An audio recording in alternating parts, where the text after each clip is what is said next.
നമസ്കാരം, ഞാൻ ഡോക്ടർ അർച്ചന. ജീവിതശൈലി രോഗങ്ങളായ diabetes, blood pressure, cholesterol, PCOD, obesity എന്നീ രോഗാവസ്ഥകളിൽ ഉൾപ്പെടുത്താവുന്നതും എന്നാൽ പലരും നമ്മളോട് പറയാൻ മടിക്കുന്നതുമായ ഒരു രോഗാവസ്ഥയാണ് പൈൽസ് അഥവാ അർഷസ്. മലദ്വാരത്തിന് ചുറ്റുമുള്ള ഞരമ്പുകളിൽ ഉണ്ടാകുന്ന സമ്മർദ്ദം മൂലം അത് പുറത്തേക്ക് തള്ളുകയും അകത്തും പുറത്തുമായി മുഴകൾ ഉണ്ടാവുകയും അല്ലെങ്കിൽ വീക്കം സംഭവിക്കുകയും ചെയ്യുന്നു. അതിനെയാണ് നമ്മൾ പൈൽസ് അഥവാ അർഷസ് എന്ന് പറയുന്നത്. പൈൽസ് മെയിനായിട്ട് 2 തരത്തിലാണുള്ളത്.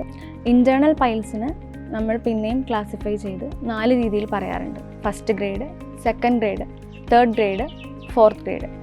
ആ ഗ്രേഡ് അനുസരിച്ച് നമ്മൾ കൃത്യമായ സമയത്ത് ചികിത്സ നൽകിയാൽ നമുക്ക് വളരെ എളുപ്പത്തിൽ ഭേദമാക്കാവുന്ന അവസ്ഥയാണ് ഇൻറ്റേർണൽ പൈൽസ്. പുറമേ കാണപ്പെടുന്ന ആ ഒരു വീക്കത്തെയാണ് എക്സ്റ്റേണൽ പൈൽസ് എന്ന് പറയുന്നത്. പലരും ചോദിക്കുന്നൊരു ചോദ്യമാണ്, എന്തുകൊണ്ടാണ് പൈൽസ് വരുന്നത്? ആദ്യം പറഞ്ഞ പോലെ തന്നെ ഇതൊരു ജീവിതശൈലി രോഗമാണ്. അതുപോലെ തന്നെ പാരമ്പര്യമായിട്ട് ഇന്ന് പലരിലും പ്രായഭേദമന്യേ കണ്ടുവരുന്ന ഒരു രോഗാവസ്ഥ കൂടിയാണ് ഈ പൈൽസ്. ദീർഘനേരം ഇരുന്നുള്ള ജോലികൾ ചെയ്യുക, എക്സസൈസ് ഇല്ലാതിരിക്കുക, ചിട്ടയായ ആഹാരക്രമം ഇല്ലാതിരിക്കുക, അധികം എരിവ്, മസാല അടങ്ങിയ ഭക്ഷണങ്ങൾ, ഹോട്ടൽ ഭക്ഷണങ്ങൾ, മാംസാഹാരങ്ങൾ കൂടുതലായിട്ട് കഴിക്കുക, ബാത്റൂമിൽ അഥവാ ടോയ്ലറ്റിൽ ദീർഘസമയം ചെലവഴിക്കുക, ഇതൊക്കെയാണ് മെയിനായിട്ട് നമ്മൾ കണ്ടുവരുന്ന കാരണങ്ങൾ. ഇന്ന് ഗർഭിണികളിലും പ്രസവാനന്തരവും അർഷസ് അഥവാ പൈൽസ് കണ്ടുവരാറുണ്ട്. 10 പേരെ എടുത്താൽ അവരിൽ 10 പേരിലും ലക്ഷണങ്ങൾ വ്യത്യസ്തമായിരിക്കും.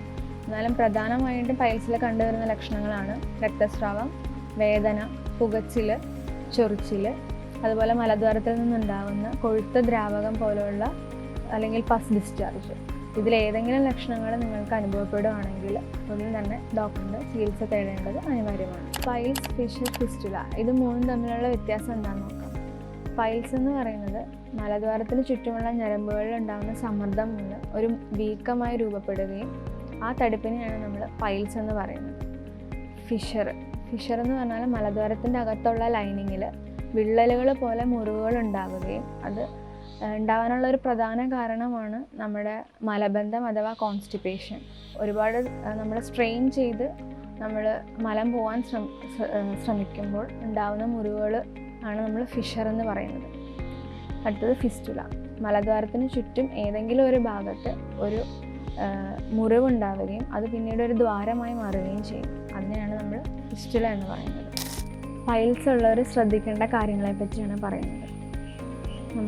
നമ്മുടെ ഡയറ്റിൽ ഫൈബർ റിച്ച് ആയിട്ടുള്ള ഭക്ഷണങ്ങൾ, നാരുകളടങ്ങിയ ഭക്ഷണങ്ങൾ കൂടുതലായിട്ട് ഉൾപ്പെടുത്തുക. മാംസാഹാരങ്ങൾ കുറയ്ക്കുക. മാംസാഹാരങ്ങൾ എന്ന് പറയുമ്പോൾ മെയിനായിട്ട് ഒഴിവാക്കേണ്ടത് കോഴിയിറച്ചി, കോഴിമുട്ട, അതുപോലെ മീനുകളിലാണെങ്കിൽ അയില, ചെമ്മീൻ, കക്ക, ഞണ്ട് തുടങ്ങിയ പിന്നെ ഉണക്കമീൻ തുടങ്ങിയ മീനുകൾ ഒഴിവാക്കുക. പിന്നെ മദ്യപാനം, പുകവലി അങ്ങനെ ശീലമുള്ളവരാണെങ്കിൽ അത് പൂർണ്ണമായിട്ട് ഒഴിവാക്കുക. ശരീരത്തിന് ചൂട് കൂടുതൽ അനുഭവപ്പെടുന്ന ഭക്ഷണങ്ങളെല്ലാം തന്നെ ഒഴിവാക്കിയിട്ട് തണുപ്പ് തരുന്ന ഭക്ഷണങ്ങൾ, അതായത് സാലഡ്, മോര് തുടങ്ങിയ ഭക്ഷണങ്ങൾ നമ്മുടെ ഡയറ്റിൽ കൂടുതലായിട്ട് ഉൾപ്പെടുത്തുക. പിന്നെ അധിക സമയം ഇരിക്കുന്ന ശീലമുള്ളവരാണെങ്കിൽ കുറച്ച് സമയം ഇരുന്നതിന് ശേഷം എഴുന്നേറ്റ് നടക്കാനായിട്ട് ശ്രദ്ധിക്കുക. പിന്നെ വ്യായാമം നമ്മുടെ ജീവിതത്തിൽ ഒരു ശീലമാക്കുക.